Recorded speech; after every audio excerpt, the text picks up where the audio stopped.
Marcelo Adnet. Deixa eu ver se o Adnet já entrou aqui.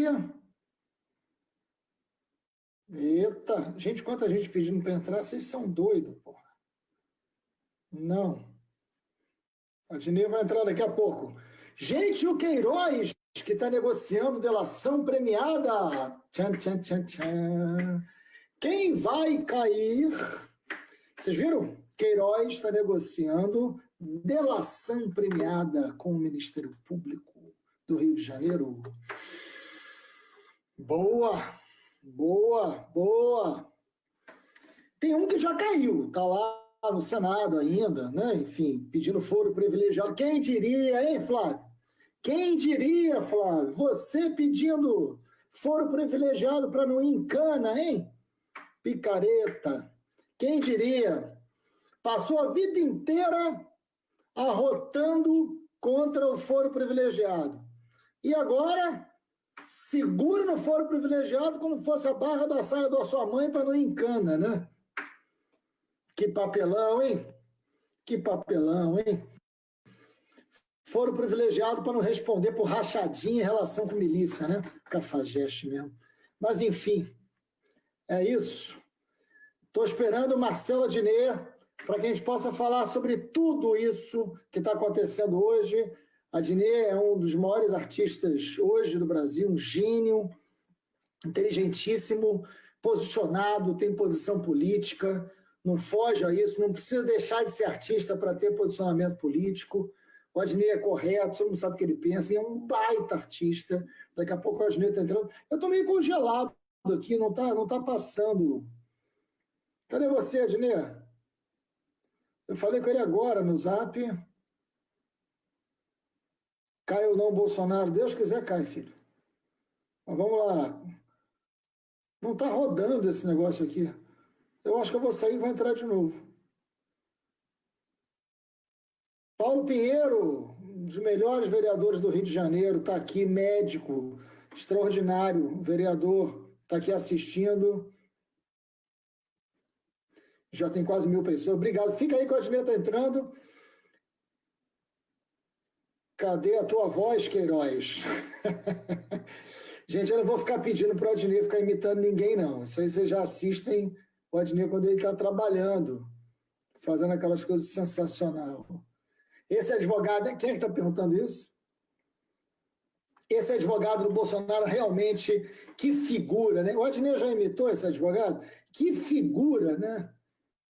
Que coisa. Você viu que ele disse? Não sabia que ele estava aqui há um ano, não. Eu achei que ele fosse dizer que era o Boulos que tinha colocado ele lá pelo Movimento Sem Teto. Rapaz, vou te contar, olha, se somasse, fizesse, marcasse uma reunião de picareta, não dava tanta gente como tem nesse governo. Puta merda. Mas vamos ver. Marcelo Adnet. Deixa eu ver.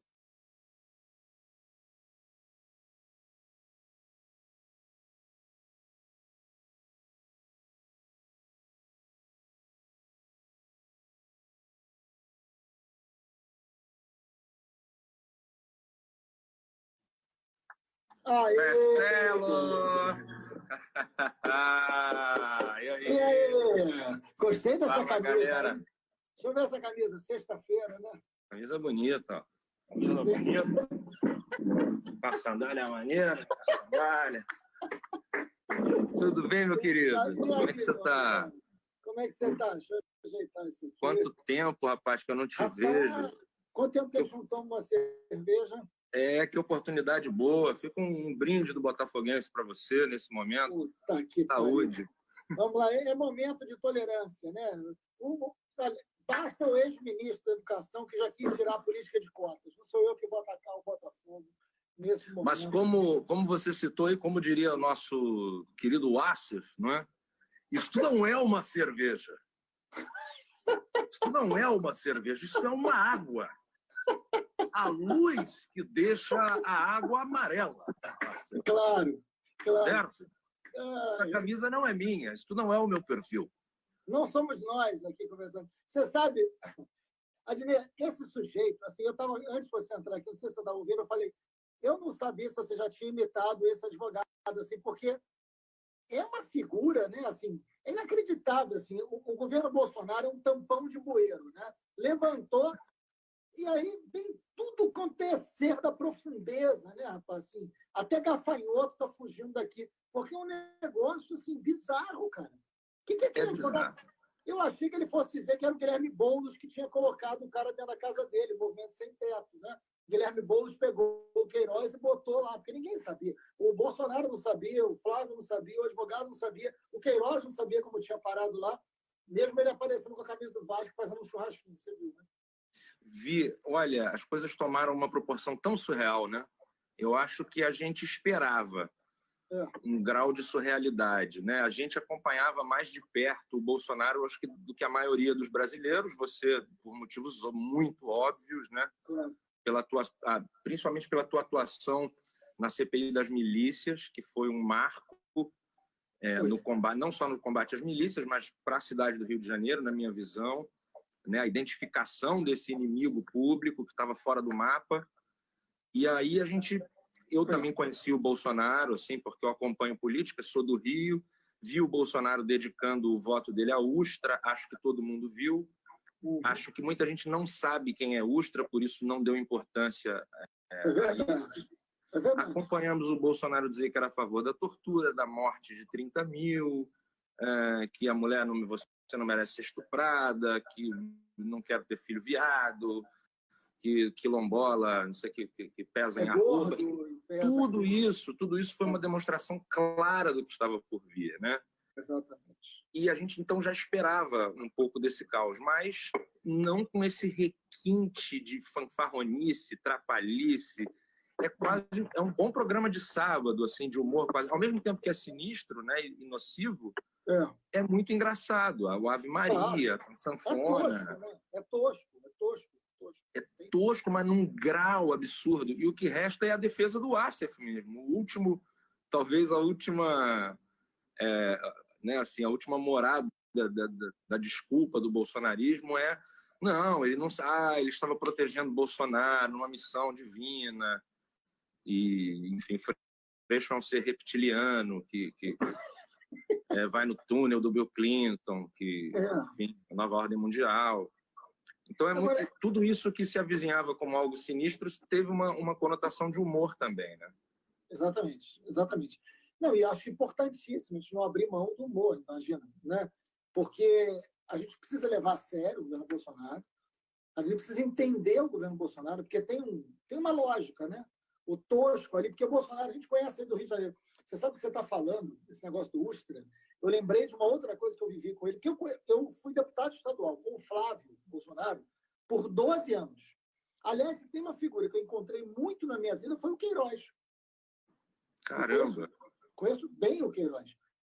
Todas as vezes que eu encontrava o Flávio, o Queiroz estava do lado. Aliás, todas as sextas-feiras, quando eu encontrava o Flávio, o Jair e o Queiroz estavam do lado. Porque o Jair trabalhava toda sexta-feira no gabinete do Flávio com o Queiroz.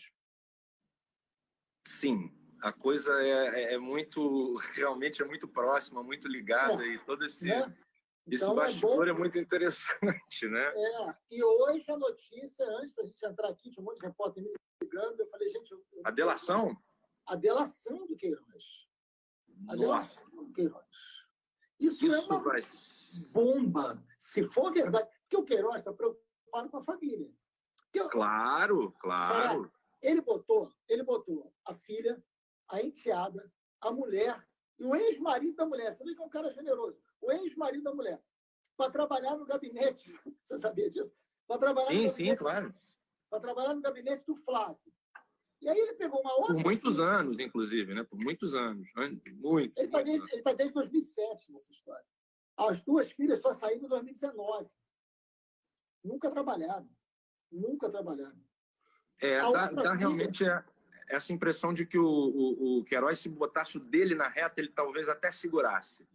Não tem Mas o da família na reta, o da família inteira na reta, ele... Não vai segurar. Eu acho que ele, né, vai considerar essa delação. Vai. E aí a outra filha, que é uma personal trainer, trabalha em várias academias, lotada no gabinete do Jair. 80% do salário dela depositava na conta do Queiroz. Aí aparece um cheque do Queiroz para a primeira-dama. Isso por 2 anos. Então, assim, é um negócio fedorento, entendeu? Sabe aquele negócio que quanto mais você mexe, mais fede? É isso. Então, assim, não é boa coisa. Aí a mulher do Queiroz está foragida nesse momento. Sim. A mulher do Queiroz está Dona foragida. Márcia. A mãe das filhas está foragida. Deve estar em algum... Você imagina você ter sua mãe foragida, uma senhora. E você na prisão sem saber, sem ter informação de nada, de ninguém, sem ter aquele celular reserva para mandar aquela mensagem, quebrar os chips, né? Então, assim, a chance da merda é muito grande. Porque o Queiroz, se fosse a prisão dele, talvez até ele bancasse. Agora, exatamente. Botar a mulher dele em Bangu, bancar cadeia para a mulher, uma família que está lá no bem bom. E aí, meu irmão? Ele não fez para ele. Se você olhar o patrimônio do Queiroz, nada demais. Agora, o patrimônio do Flávio, loja da Copenhague, né? Cresceu. E aí, talvez, essa não fique com Queiroz. Essa de Queiroz. Essa de Queiroz. Essa de talvez... Queiroz, amado mestre. Sim.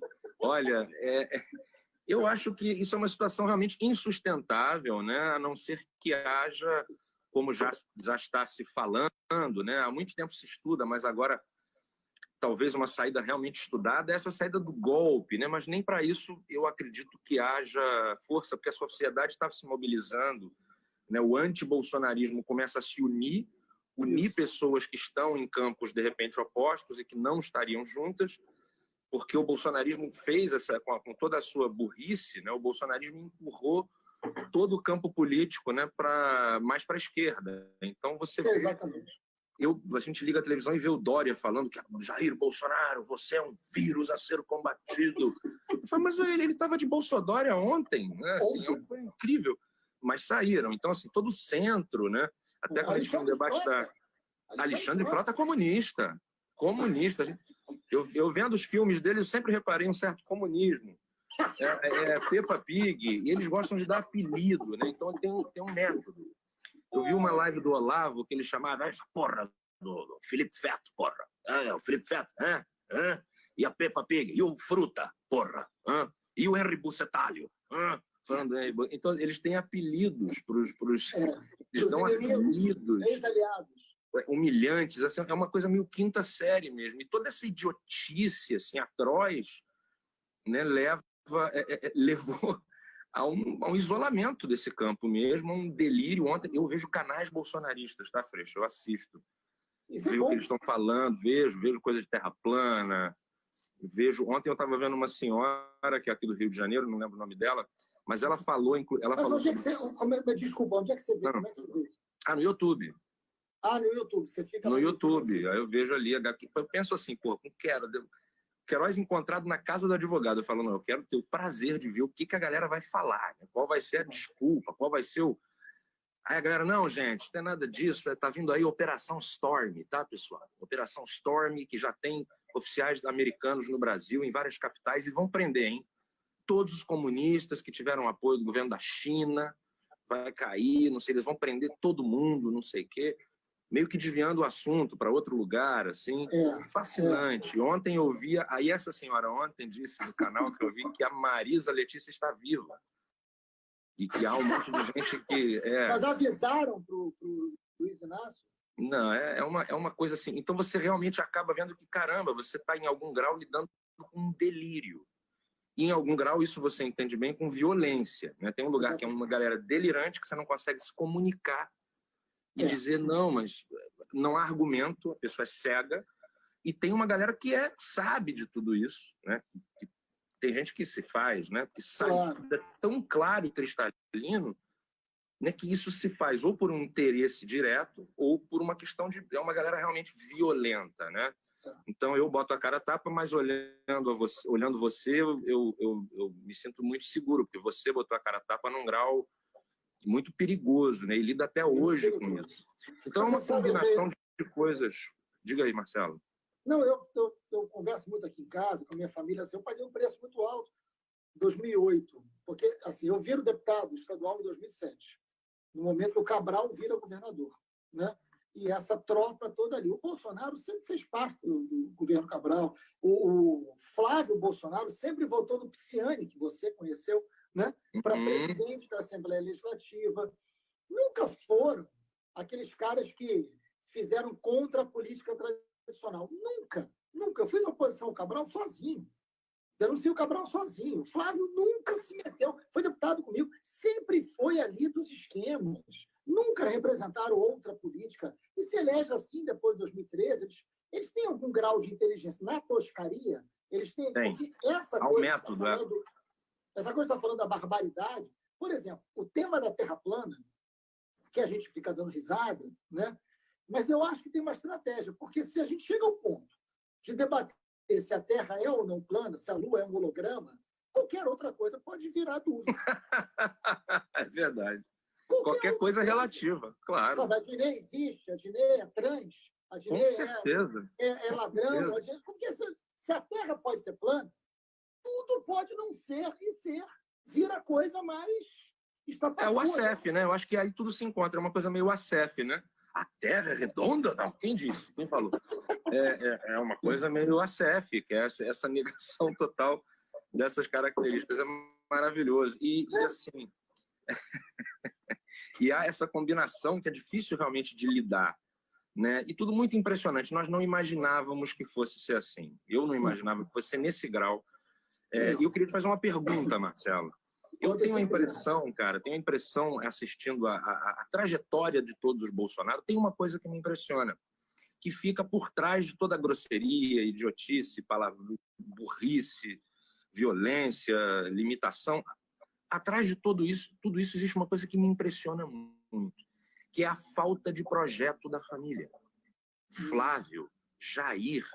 Eu moro no Rio de Janeiro e acompanho política desde que eu tenho 7 anos de idade. Eu lembro da eleição de 89 com muita clareza. Eu nunca vi o Jair fazer um projeto. Eu nunca vi o Jair. Eu já vi eles condecorar PMs que tiveram desvio de conduta, para dizer o mínimo. Já vi fazendo rachadinha, mas assim, a política, o fazer político é nenhum. Essa que é a minha impressão. É nenhum. E não é por aí, Marcelo? Eu não lembro de nada que tenha sido feito pelo Bolsonaro. Um dia eu estava numa live com o Mion, lembrando dos tempos de MTV, eu falei, cara, Mion, que loucura. A única coisa, única mesmo, não é um exagero, literalmente, a única coisa que eu me lembro de razoável, de legal que o governo Bolsonaro fez foi uma lei em relação aos autistas, que foi assinada por ele e tal, que o Marcos Mion esteve com ele nessa luta. Eu achei isso bom. E foi a única coisa. Não acredito que ele tenha feito isso por amor, por política mesmo, mas me impressiona muito a falta de projetos, como um todo. Não te impressiona isso também? Eu ia te contar, Zero. acabei mudando de assunto. Eu encontrei uma vez na Praça Sans Pena, era uma campanha, eu encontrei o Jair e o Flávio. E os dois estavam com uma camisa igual.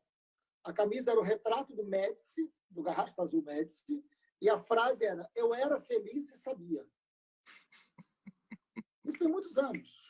Ele não sonhava e nem a gente tinha o pesadelo que queria virar presidente. Não adianta foro privilegiado, vai ser preso, porque eles nunca imaginaram que um dia fossem ficar tão expostos. Exatamente. Eu acho que eles têm saudade. Pô, bons tempos aí, cara, deputado, entendeu? Fazia minha rachadinha em paz, há 30 anos nisso aí, né?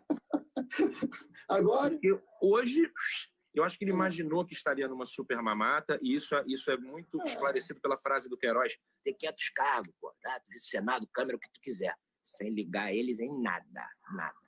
A frase do Queiroz, né? Que é exatamente, pô, feirão de cargos, feirão do Queiroz. Venha comprar a sua vaga, não sei o quê. E aí, nesse feirão do Queiroz, ficou explícito isso, né? Que realmente o projeto da família parece ser apenas de realmente mamar na teta, que é exatamente o discurso deles, né? Do tirar do Estado o máximo que o Estado puder e, de vez em quando, para se divertir, ser escroto.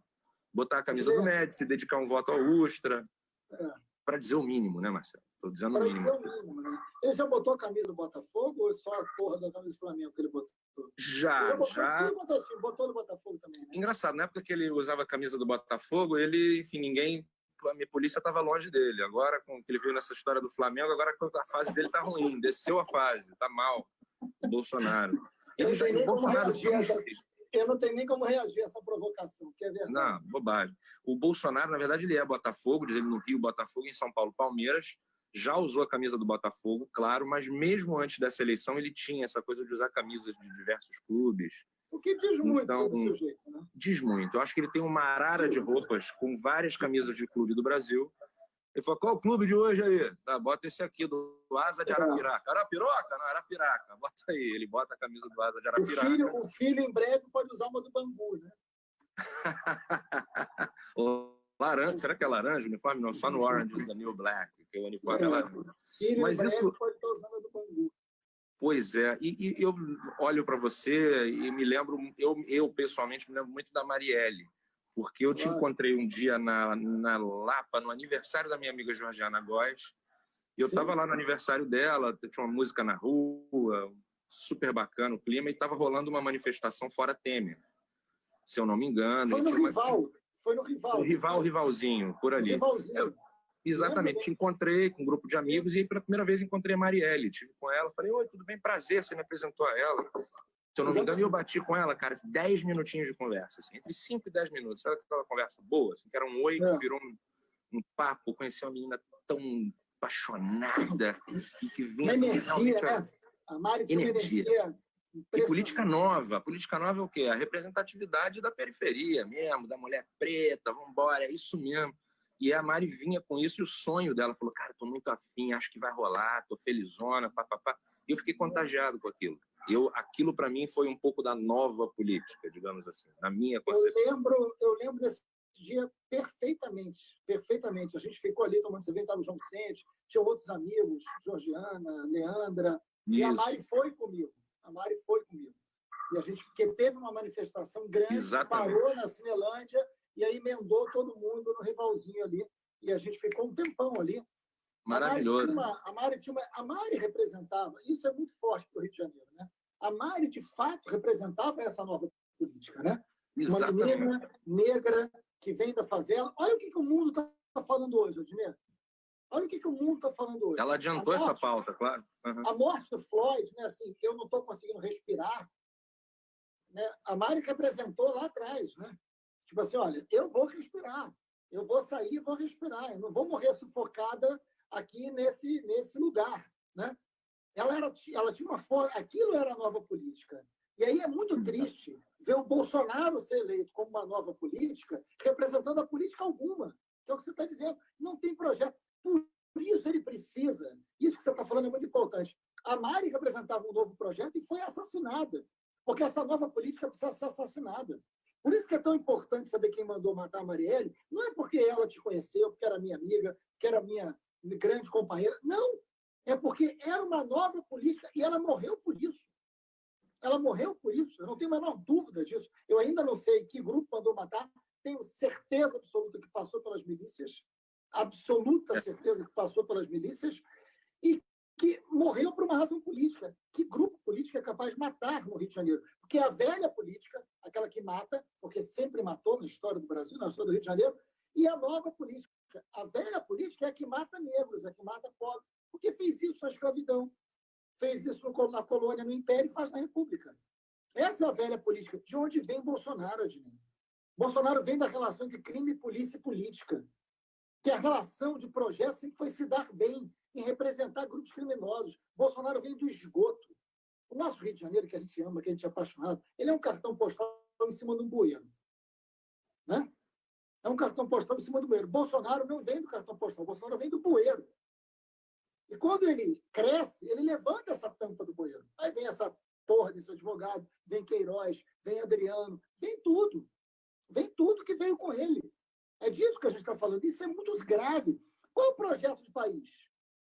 O que faz a Damares? O que faz o Ivan Trago? O que faz os ministros saem para criar crise? Porque como ele foi eleito por não ser político, a ideia de que não é político, que sempre foi, e foi o pior e o mais atrasado, ele precisa dizer que ele não governa por causa da política. E agora, isso tem uma engenharia inteligente. Por isso que o humor, a crítica, é tão importante, porque a gente precisa colocar ele no lugar que ele está, que é o lugar da lama, né? de onde Exatamente. Ele nos testa muito, né? Gosta de testar as coisas. Vamos ver até onde a sociedade vai aguentar. Vamos ver que repercussão isso vai ter. E vai flertando. Se ninguém falar nada da revogação das cotas pelo Weintraub, passa, por exemplo. Né? Se ninguém vai lá fiscalizar a situação da Amazônia, se não fica uma galera enchendo o saco, né? O fiscal do IBAMA, lá do Twitter, que enche o saco, você tem a boiada está passando, a boiada passa. Então, em todos os ministros parecem ter uma pasta de crise, de conflito com a sociedade, e isso também não foi segredo. Quando você diz e fala assim, eu sou contra o Estado, tem que se fazer uma diferenciação. Contra o Estado, eu quero um Estado mais eficiente, eu também quero.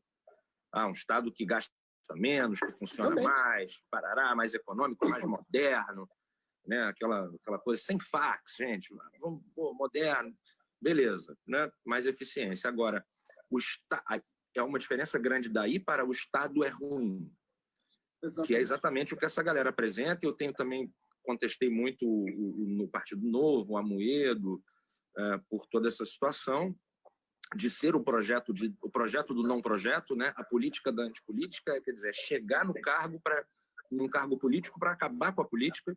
É da desconstrução, não constrói nada. Desconstrução total, e isso, claro, só favorece a quem tem, porque quem não tem vai ter menos, né? Isso é bastante claro, bastante óbvio. Mas esse projeto do Bolsonaro de não Estado, de destruição do Estado, foi dito, né? O Estado tem não sei quantos ministérios, o Estado não sei o quê, acabar com a mamata, acabar com a teta, acabar com o Paulo Freire, acabar com a subversão nas escolas, a criação de um inimigo, uma pauta internacional, que a gente vê Trump e Bolsonaro, às vezes, os seus robôs, a coisa Steve Bannon, né? Analítica dos dois é muito parecida. Né? Então tem um baita método também nessa porradaria dele, e eu me sinto muito bem em fazer humor. Primeiro porque o humor faz com que eu me expresse. Eu sou jornalista de formação e eu desisti do jornalismo, assim, a princípio, porque eu não conseguia me expressar direito no jornalismo. Eu tinha que ser muito quadrado, correto, contido, né? Então, às vezes, exatamente. E aqui eu posso brincar à vontade com a notícia, escrachar da maneira que for, que eu achar de bom senso e que for válida. Então, a maneira de me expressar... Informa muito pelo... sim, com certeza. Muita informação, porque agora estou fazendo uma crônica diária mesmo, né?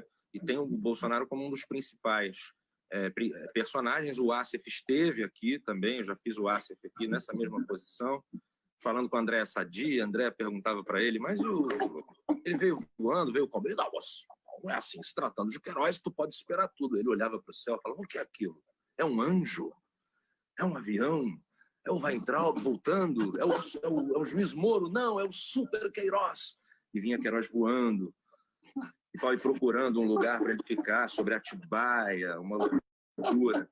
Então também é um delírio, a gente vai delirando junto com eles também, um delírio, e vira um grande escárnio, porque eles querem dar uma de machão, né? Querem dar uma de partão, de valentão. E não resistem ao humor, né? Não resistem ao humor. É verdade, porque às vezes nós respondemos aos bolsonaristas com uma tese, né? E às vezes tudo que você precisava fazer dava um apelido, fazer uma sacanagem, uma piada, porque isso pesa, né? Um amigo meu ontem falou comigo, desculpa te interromper, mas um amigo ontem falou comigo, cara, eu tenho a impressão de que, cara, se o Bolsonaro matar uma pessoa em rede nacional ao vivo, as pessoas ainda vão defender. Falei, pois é, por isso acho que a única coisa que derrubaria Bolsonaro seria um beijo gay. Talvez fosse a única coisa que a sua galera não permitia. Beleza americana. Isso, por aí. Algo desse tipo, né? Que, aliás, sempre me lembrou muito ele. Aliás, eu chamava o Flávio de beleza americana. Como eu acho que ele não viu o filme, ele não entendia, né? O Flávio Bolsonaro, eu chamava o Flávio de beleza americana. Ele nunca entendeu, chamei por anos de beleza americana. Então, eu tenho certeza que ele não viu o filme. Um dia que ele assista, ele pode entender melhor o personagem. Mas você sabe que o humor é destruidor para eles, porque leva para um lugar que eles não conseguem. Esse caso do Queiroz, eles não conseguiram responder. Eles ficam mudando de assunto, eles ficam tentando... Por que isso, assim? Vamos dizer que a Terra é plana, porque aí qualquer coisa pode... É a não verdade. Uma vez eles espalharam uma mentira minha, isso é todo dia, mas espalharam uma. Mas era uma mentira tão grosseira que os números eram comprováveis. Falaram, o Freixo gastou não sei o quê, e não era verdade, porque eu sequer tinha tido acesso àquilo, tinha um documento provável. E aí a gente teve o cuidado de responder, você perde tempo. E aí uma pessoa na internet me falou o seguinte, ok, isso aí, ok, já entendi, não foi verdade, mas podia ser. Aí eu fiquei pensando assim, falei, mas peraí, como é que é uma verdade que podia ser? Né?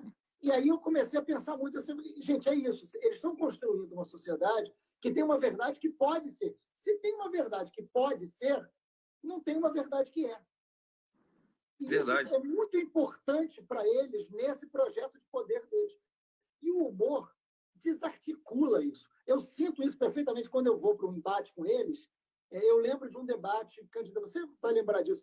Eu fui candidato a prefeito no Rio em 2016 e o Flávio Bolsonaro foi candidato. Lembra que ele desmaiou? Claro, com certeza. Claro. E teve um debate que eu fiz com ele que ele foi me fazer uma pergunta me provocando, falando negócio de maconha, sei lá, aqueles temas que eles misturam tudo, não faz o menor sentido. E aí eu falei, cara, se eu tentar responder esse monte de atrocidades que ele está me perguntando, eu vou entrar na lógica deles, né? Porque qualquer coisa que eu fale não serve como resposta. Porque não adianta, porque não está no plano da racionalidade, da ideia, do debate, não está nem no plano da verdade. Aí eu olhei para ele e falei, Flávio, você não tem problema, você herda. E aquilo desconcertou ele completamente, ele ficou nervoso, gaguejou, a boca tremeu, e eu não respondi, eu fui para outros assuntos, vamos embora, né? Vida que segue, falei de outras coisas. E ele ficou nervoso, ele ficou, né, em pânico, desesperado, e depois ele fez o número errado. Eu falei, você não sabe nem quantos municípios tem, você não sabe nem o que é município, pelo amor de Deus, vai estudar. E aí, impressionante, impressionante. Eu lembro do episódio dos dois no Silvio Santos, o Eduardo e o Flávio, quem puder pode buscar isso, é maravilhoso demais. O Silvio Santos faz um quiz com ele sobre a história do Brasil.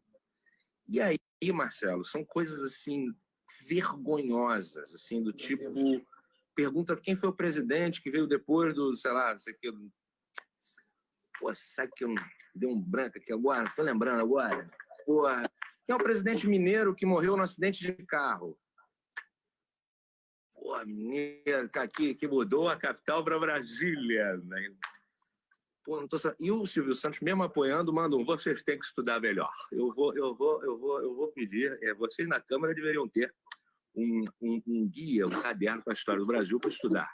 Porque não pode, um deputado. Foi uma coisa humilhante, uma coisa horrorosa. E os debates, os Bolsonaro nunca venceram um debate. Ou uma série de debates. O Jair foi eleito muito por não ter ido ao debate. Por não ter ido ao debate e ter ficado na mídia. Era debate. Claro. Enfim, o lance da facada. Quando eu vi a facada acontecer, eu, sinceramente, como humanista que sou, gente boa, prestei solidariedade assim, a ele. Eu também. Eu mandei mensagem para o Flávio, e ele sabe disso. Perfeito, claro. Sim, é humano, né? Ao contrário do que eles fizeram com a Marielle. Isso é revoltante. A coisa mais revoltante é usar a Marielle hoje para cortina de fumaça. Ao contrário, quando o Jair recebeu a facada, eu liguei para o Flávio. Falei, minha solidariedade à sua família, ao seu pai, mesmo a gente tendo brigado 12 anos. Eu falei, olha, parou, isso não existe, isso é inaceitável. Né? Mas não é o que eles fizeram. E aí, enfim, o Bolsonaro venceu essa eleição sem debate. O Flávio, quando foi debater a Prefeitura do Rio, foi um fiasco. O Flávio teve o seu desmaio, né? Passou mal, gaguejou. Ele realmente é uma pessoa que tem pouca informação, assim, não é uma pessoa que entende muito dos assuntos da vida pública. E é considerado o melhor deles. Não entendi ainda por quê, mas é um cara muito limitado e que venceu porque para o Senado a gente não teve um debate consistente. A gente não teve um debate, enfim, transmitido para toda a cidade, com grande audiência. Não acontece isso. A mesma coisa com o Eduardo, a mesma coisa com o Carlos. Então, assim, também quando fala um pouco de Bolsonaro reeleito 2022, falei, poxa, qual seria, né, o novo evento que livraria o Bolsonaro de debates, né? Porque eu acredito realmente que é aquilo, é a cloroquina, não sei o que, aquela baboseira agressiva, e ele vai tomar muita porrada, porque agora, antes ele tinha o benefício da oposição, né? Antes ele tinha... Pô, agora não, agora acabou o benefício da oposição. Agora ele fez tudo o que ele disse que não faria. É o centrão, é a mamata, é o não fazer porra nenhuma, né? O país cair em todos os sentidos, mesmo com a pandemia, incompreensível. Mas e aí eu queria te fazer uma colocação e uma pergunta até, que é: você acha que esse absurdo dos Bolsonaro, isso criou talvez para a oposição um terreno mais fértil do que se imaginava? Isso une a oposição daqui para frente? Dá para a oposição um gás à tragédia Bolsonaro? Quer dizer, mesmo em meio à tragédia, sem a gente perceber muito, com saber de uma outra forma, como é que você vê essa surpresa dessa cagada para a oposição, né? Primeiro, que eu concordo integralmente contigo, eu acho que a eleição do Bolsonaro é um acidente histórico. O Bolsonaro só seria capaz de ser um presidente por um acidente histórico. E nós tivemos um acidente histórico, né? Eu não acho que o Bolsonaro tenha hoje condições de dar um golpe, mas acho que um golpe, que eu digo, como foi 64, que são realidades muito diferentes. Mas acho que o prejuízo para a democracia nesse golpe permanente é tão grande. É tão grande. Né? O que está acontecendo com a cultura, a cultura acabou até 2022. A cultura acabou até 2022. Perseguição a jornalista, tudo quanto é jornalista é comunista. Né? Assim, um presidente que manda jornalista calar a boca. Então, assim, na educação, retrocesso na educação é brutal. Isso a gente vai levar décadas para recuperar esse tempo de atraso. Então, assim, acho que já tem um prejuízo muito grande. Isso devia ser suficiente, para te responder objetivamente, isso devia ser suficiente para a gente olhar e falar assim, cara, é muito grave o que está acontecendo. É muito grave um presidente ir para um ato financiado com dinheiro público, pedindo fechamento do Congresso, fechamento do Supremo e intervenção militar. Isso é muito grave, Ednei. É muito grave. Né? Então, assim, é uma aura de possibilidade negativa. Nenhum projeto decente. O cara nega a pandemia, o cara quer tirar a renda básica. Qual é o projeto do Bolsonaro que traz avanço para a sociedade brasileira? É um desastre ambiental, um desastre educacional, não tem ministro da saúde. Então, assim, o tamanho do problema que a gente tem é muito grande, Xará, é muito grande. E aí não dá para, nesse momento, a oposição viver o que até hoje fez, que é um brigando para o outro para saber quem é que vai vencer Bolsonaro. Esse é um erro. É bom a gente falar sobre isso. Esse é um erro que não dá para cometer. Eu abri mão da minha candidatura no Rio de Janeiro, porque se eu falo em unidade e sou candidato, todo mundo vai achar que eu quero unidade para me apoiar. E eu tomei um gesto e falei assim, olha, não sou candidato e estou pedindo unidade. Porque senão, até minha mãe vai achar que eu estou pedindo unidade para me apoiar. Né? Agora, não pode o Ciro de um lado, o PT do outro, o Dino de um lado, a Manuela. Assim, a gente tem figuras extraordinárias no campo progressista. Mas qual é o projeto que a gente vai apresentar? Tem que ter um projeto. A gente tem que ter um projeto que fale do SUS, que fale de educação pública, que fale da questão do aquecimento. E nesse projeto tem os líderes. Esse projeto é que tem que derrotar o projeto do Bolsonaro. Se a gente ficar catando que líder vai derrotar Bolsonaro, a gente corre um risco muito grande de se engalfinhar, porque, tudo bem, eu acho legal o movimento de somos 70%. Mas, para falar a verdade, nós temos 30 de um lado, temos 30 de outro e temos um bolo no meio. Isso é mais fiel do que 30 a 70, não é verdade? Uhum. Não tem 30 e 70. Eu acho que tem 70. Esse 70 Esse 30 do Bolsonaro, eu acredito que seja um pouquinho menos, mas é por aí. Eu acho que são uns 28% líquido e esse 70% é bruto. Quer dizer, tá bom, 70%, mas e daí? Quem é que vai encarar essa? Ou a esquerda vai se dividir novamente? Pode ser, porque num eventual segundo turno, essa mesma esquerda, não se desgastando no primeiro, pode se unir num segundo.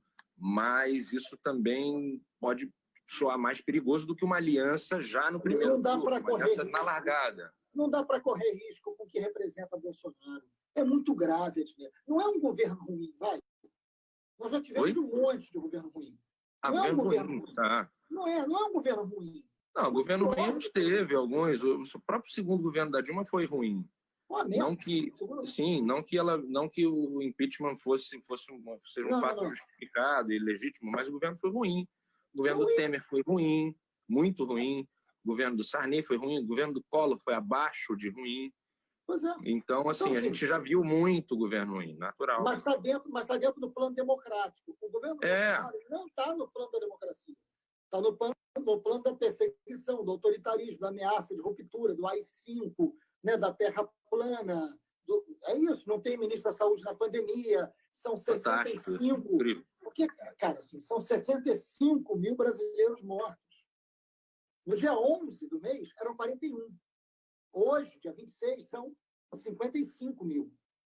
Então, assim, a gente está numa escala crescente. Aliás, antes de entrar aqui, eu estava lendo o Crivella, seu amigo, quer abrir salão de beleza. O que eu faço com um negócio desse? Com todo respeito aos profissionais, que eu fiz um projeto para que recebesse a renda básica. Mas, puta merda, 55 mil numa escala crescente, você está pensando em abrir salão de beleza, abrir bar, abrir restaurante, no momento que mais tem gente morta, que pode chegar a 100 mil. Não tem um pingo de responsabilidade, porque isso é uma biruta de aeroporto. Né? O Rio de Janeiro fez churrasco na Cruz. Né? É muito azar, né? Olha, muito, realmente. Uma configuração que nos levou de um cenário que tinha Brizola, Saturnino, aí veio para um César Maia, que foi um César Maia, diga-se. Foi um César Maia ativo, lá do Favela Bairro, o cara de São Conrado, de mocassim, com aquelas jaquetas da Lacoste, né? Aquela coisa. Aí o Rio veio desse lugar, deu a guinada para o centro, que nunca mais voltou, né? Com Moreira, o César, o Cabral. Garotinho depois. Garotinho, como pode? Garotinho e Rosinha, né? Nós tivemos a Rosinha, governadora, passou o rodo. Ela ganhou no primeiro turno, se eu não me engano, ou foi no segundo com folga, não lembro exatamente. Foi uma vitória grande da Rosinha. Então o Estado do Rio veio ele veio mudando de posição e aqui é o berço do bolsonarismo, mal ou bem. É isso. Quando, na noite em que a Marielle morreu, eu ia pular para essa parte, na noite em que a Marielle morreu, eu senti na hora em que eu peguei o telefone. Eu estava fazendo um filme que vai ser lançado esse ano ainda, que é a história de um menino do Rio que se torna pastor evangélico. E tem uma trajetória super bonita, o filme é bem legal.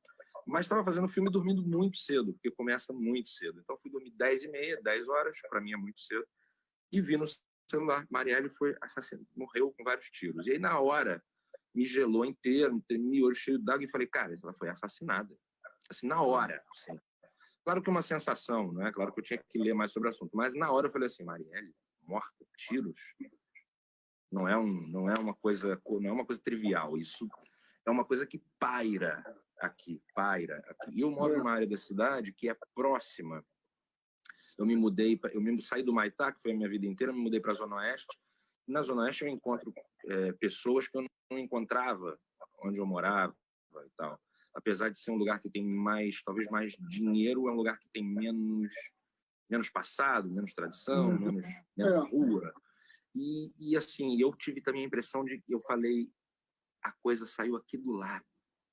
Esse carro passou aqui do lado. Eu não posso te falar certas coisas aqui, mas coisas acontecem aqui em volta. E eu falei, cara, a gente tá no olho do furacão, no olho da você, tá? Tá muito perto, né, cara? Na olhota do furacão, muito perto. E aí dói muito quando você vê uma pessoa do outro lado do Brasil, ou que seja aqui, não importa, dizendo, mimimi, cala a boca, chora, sua mamata. Tu fala, caralho, minha mamata. Que minha mamata? Onde minha mamata? Eu trabalho pra cacete, nunca ganhei dinheiro público, mamata nenhuma. Lei Rouanet, né? Lei Rouanet, tudo é Lei Rouanet. Lei Rouanet. Então você vê que também tem essa tática de dizer que o outro é aquilo que você é, a mamata, não faz nada, não sei o quê, e de dizer, atribuindo erradamente ao Churchill, que você acuse-os daquilo que você... Alguma coisa assim, daquela série de frases do Churchill, né? Acuse-os do que você é. Então a guerra, o governo ele trabalha todo no campo do semiótico, todo no campo da linguagem, da agressão, do flerte, né? O tempo todo com a ruptura, com o autoritarismo.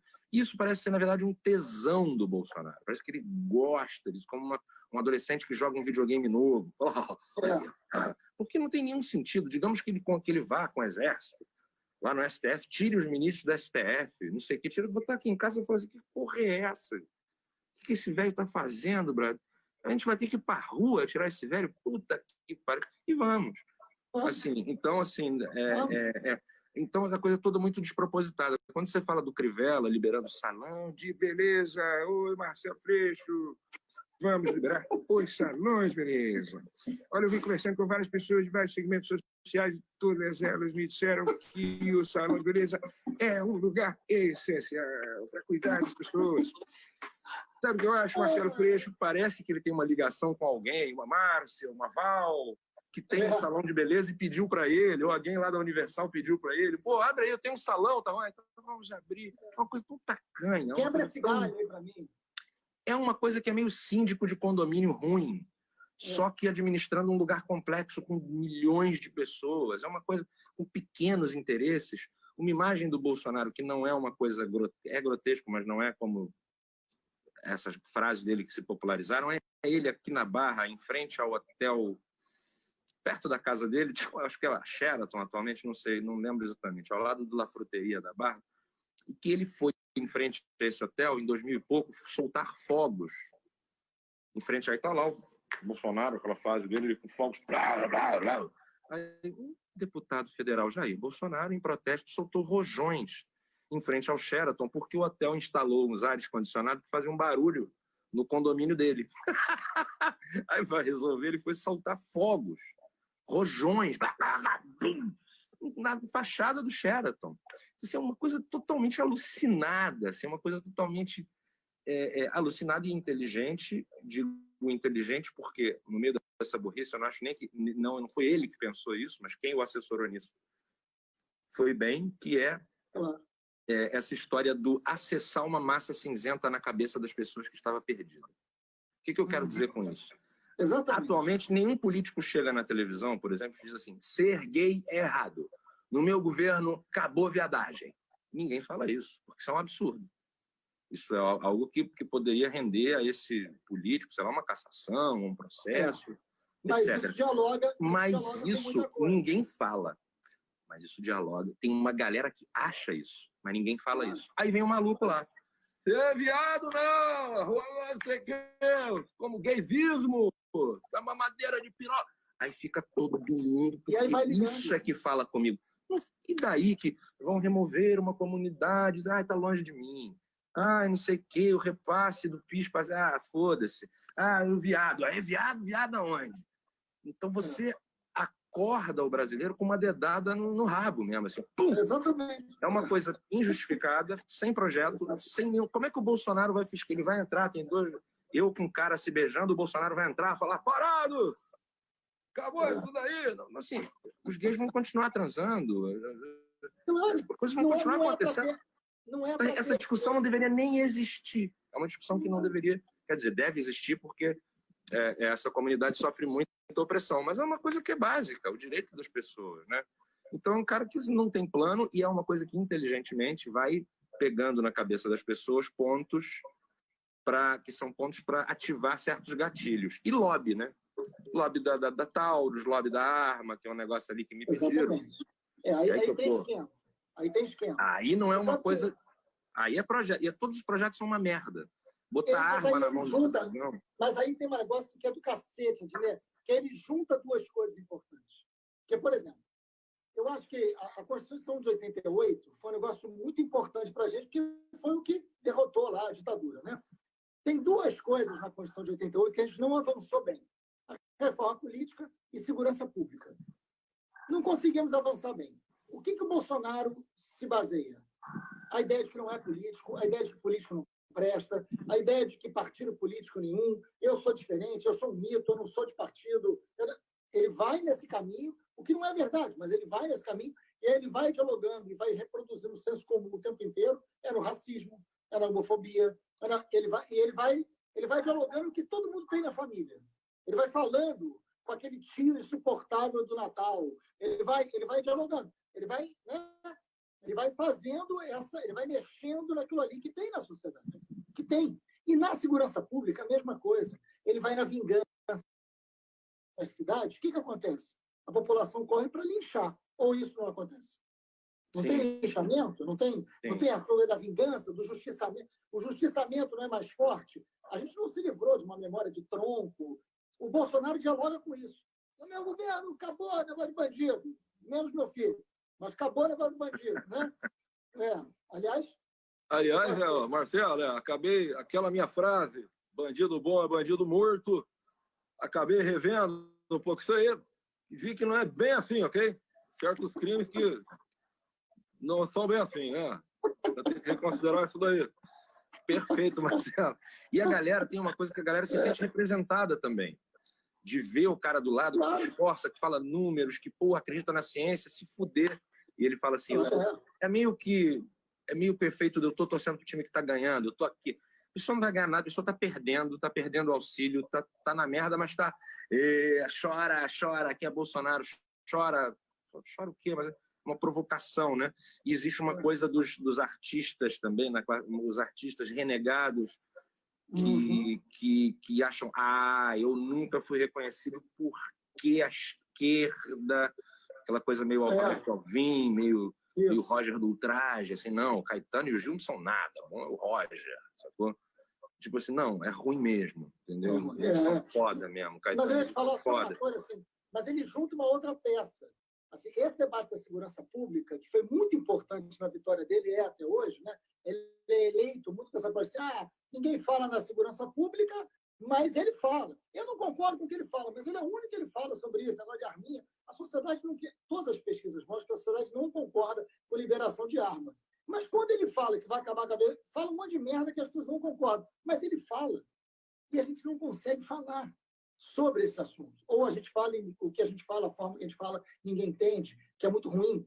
Né? A gente também erra muito nessa história. Só que, ao mesmo tempo, ele faz acordos por trás disso. Porque tem esquemas. Claro.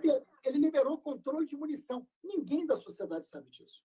Ele liberou controle. Assim, hoje, a gente tem um controle sobre as munições muito menor do que a gente tinha antes. Lembra do assassinato da juíza Patrícia Scioli? Sim, Patrícia. Assassinada brutalmente em 2011.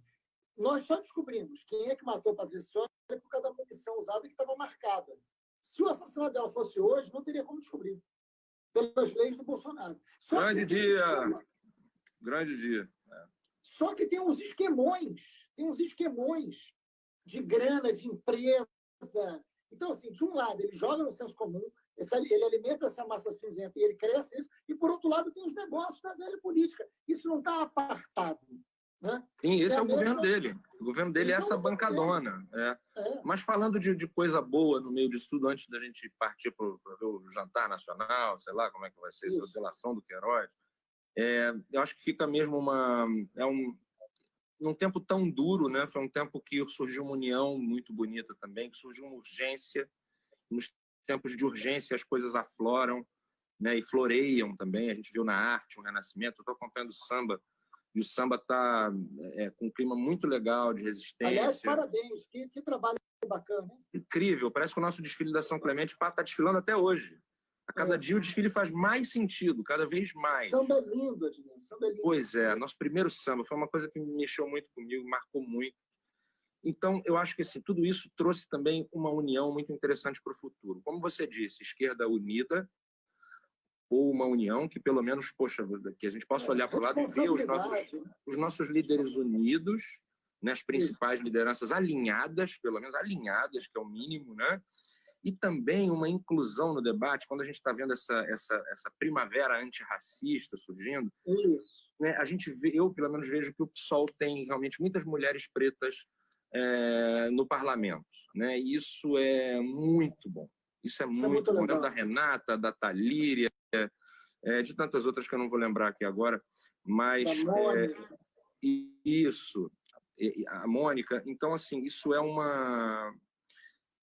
essa representação da periferia, a representação dos verdadeiramente excluídos é uma coisa muito rica. E a esquerda também precisa se abrir e dar o braço a torcer para as urgências também da periferia, né? Para as urgências dos que lutam pela igualdade racial, que muitas vezes se sentem abandonados pela esquerda, né? Às vezes dizem entre esquerda e direita eu continuo preto, né?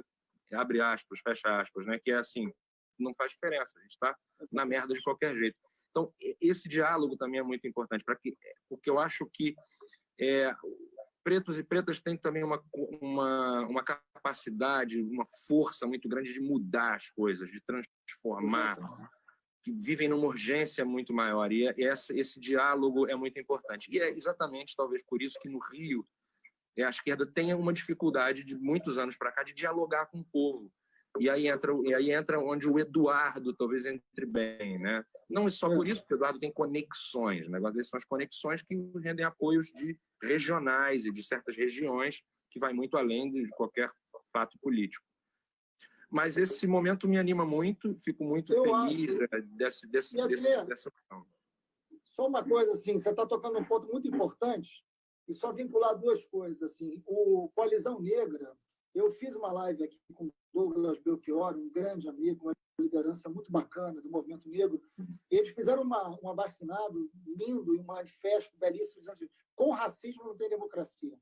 Porque a gente tem que tirar o debate do racismo de um debate periférico ou de um debate reativo, né? É um debate estrutural, não é um debate de uma identidade que só luta por aquilo quem tem aquela identidade ou aquela dor, que é o que você está dizendo. E isso o mundo está mostrando. Então, acho que assim, a gente está vivendo um momento muito dramático, né? 55 mil brasileiros mortos, mais de 1 milhão de pessoas contaminadas, não tem ministro da Saúde, tem um presidente que é um beócio. Então, assim, você realmente é uma situação muito grave que a gente está vivendo. Mas tem coisa muito importante, tem muita gente boa fazendo coisa boa. Né? Isso. Então, assim, de alguma maneira, o quanto esse movimento contra o racismo hoje se espalha pelo mundo e se torna mais visível, mais forte, nunca deixou de ser existente, pulsante, mas mais presente no Brasil. Mais articulado, hoje, assim, com mais espaço de fato, com mais espaço. Isso é muito importante, assim, setores da esquerda, setores do campo progressista, entendendo que tem que ter maturidade, que tem que conversar, que não tem que ter valorização de uma diferença menor. Isso tudo é muito importante. Isso tudo vai poder nos dar um outro país pós-pandemia que vai ser muito difícil. O pós-pandemia vai ser muito difícil. E a gente tem que ter essa responsabilidade. E aí entra uma coisa, assim, hoje eu conversei, eu vou fazer uma live segunda-feira com um jovem, 7 horas da noite, queria até divulgar, quem está aqui assistindo e já agradecer, com o Paulo Galo. Ele é entregador. Desses meninos que trabalham 12 horas por dia, 14 horas por dia, 77% deles são negros. Eles ganham menos que o salário mínimo na sua grande maioria. Ele é de São Paulo. Ele foi numa daquelas manifestações anti-Bolsonaro e ele pegou o microfone e começou a falar. Aí ele falou, olha, eu não sou empreendedor porra nenhuma. Eu sou explorado. Eu sou precarizado. Um menino genial. Genial. Eu vou conversar com ele segunda-feira, às 7 horas. E queria te sugerir até de você fazer uma live com ele, porque ele é um dos líderes e eles estão marcando uma greve dos entregadores. Do dia 1º de julho, se eu não me engano, né? 1º de julho. Ele é a grande liderança desse movimento. Né? Porque esse discurso de empreendedor, eu acho legal ter um empreendedor, mas desde que tenha uma opção, desde que tenha recurso. O cara, quando não tem opção, desculpa, meu, ele não é ele é o espremedor ali, ele está ali se virando. Ele não é empreendedor. Para que esse Maravilha, Paulo. Novo, sim. Entendeu? Exato, o Paulo Galo, segunda, às 7 horas, depois eu quero te apresentar ele. Mas são essas coisas. Maravilhoso, legal. Com vida, né? E lembro até daquela frase do empresário, há pouco tempo atrás, dizendo, isso é uma gripezinha, isso é um exagero, uma histeria, e daí que vai morrer? Isso vai isolar os velhinhos, isso não vai pegar ninguém. E daí se morrer 6, 7 mil pessoas, os prejuízos, 6, 7 mil. E daí se morrer 6, 7 mil? Era esse o pensamento. E se esse argumento do empresário empreendedor tivesse vencido, nós estaríamos com 200 mil mortos. Ou talvez não estivéssemos nem contando, porque esse é o plano, não contar. Foda-se. Não tem foda-se, né? Mas eu queria também agradecer a todo mundo que está aí, que, poxa, muita gente aí na live, um barato, a gente poder trocar essa ideia, te encontrar, cara, é muito bom. Saudade. Muito legal. Também. Muita gente já se conheceu há muito tempo e eu sinto muita falta sua, muito carinho por você, te desejo, cara, muita saúde, te cuida, tua família. Obrigado, meu irmão. Beijo na sua família, beijo você. Parabéns por esse artista cada vez mais